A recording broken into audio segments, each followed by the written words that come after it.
জাহিলিয়াত সম্পর্কে কোনটা বলবো? সব জায়গায় রন্ধে রন্ধে জাহিলিয়াত বসে আছে। আল্লাহর নবী মুহাম্মদ সাল্লাল্লাহু আলাইহি ওয়াসাল্লাম বলেছিলেন, আলা কুল্লু শাইইন মিন আমরিল জাহিলিয়া তাহতা কদমায়ে মাউযু। 397 পৃষ্ঠা সহিহ মুসলিম প্রথম খণ্ডে খুলুন। সাবধান, বিদায় হজ্জের ভাষণে আল্লাহ রাসূল প্রথম বললেন, আলা কুল্লু শাইইন মিন আমরিল জাহিলিয়া তাহতা কদমায়ে মাউযু। জাহিলিয়াতের সমস্ত কর্মকাণ্ডকে আমি দুই পায়ের নিচে কবর দিলাম, তোমরা কেউ এই জাহিলিয়াতকে কবর খুঁড়ে বের করো না। আল্লাহ নিষেধ করেছেন।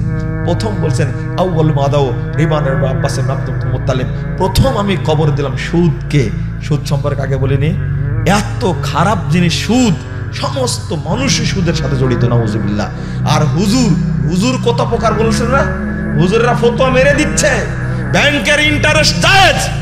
আমরা মাসিক আল ইখলাসে ফতোয়া দিয়েছি, মাসিক আল ইখলাস পত্রিকাটা আপনারা পড়ার চেষ্টা করবেন। আলহামদুলিল্লাহ আমরা চেষ্টা করছি মানুষকে ফ্রেশ শরীয়তটা পৌঁছে দেওয়ার। আপনাদের বলছি মাসিক ইখলাস প্রতি মাসে রাখবেন। আমরা ফতোয়া দিয়েছি। শেখ বিন বাজ, শেখ হুসাইমিন বলছেন ব্যাংকে চাকরি করার ইন্টারেস্ট খাওয়া তো দূরের কথা, ওখানে যদি কেউ ঝাড়ুদারও থাকে, দারোয়ানও থাকে, তাও চাকরি হারাম। আর তুমি ফতোয়া দিলে টুপিওয়ালা। আশ্চর্য, ব্যাংকের অ্যাডের মধ্যে হুজুরের ছবি। চিটাগং থেকে আসছি, মাফ করবেন আমাকে, হঠাৎ করে দেখছি ব্যাংকের অ্যাড আর হুজুরের ছবি। এত বড় হুজুর ব্যাংকের অ্যাডের মধ্যে কেন? মানে এই ব্যাংকের সুদকে জায়েজ করার জন্য কি করেছে? হুজুরকে ঢোকাইছে। হুজুর কত প্রকার। ব্যাংকের শরিয়া কাউন্সিল কিসের? আরে ডেস্টিনির ফতোয়া বোর্ড কিসের? বুঝেননি কথা? ডেস্টিনি চলে না বাংলাদেশে? চলতো আগে, এখন চলে না। এখন ডেস্টিনি নাম না দিয়ে অন্যভাবে চলছে না? ডেস্টিনি নাম না দিয়ে অন্যভাবে চলছে এখন।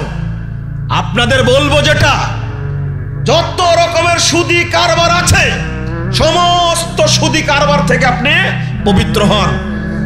যাদের মাল আত্মসাৎ করেছেন ফেরত দেন, সুদির টাকা যত উপার্জন করেছেন ফেরত দেন। ওই লোকগুলো যদি না পাওয়া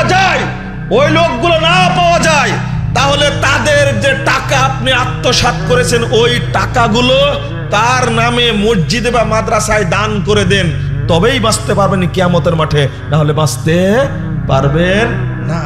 এটা হলো হাক্কুল ইবাদ, আল্লাহ ক্ষমা করবেন না।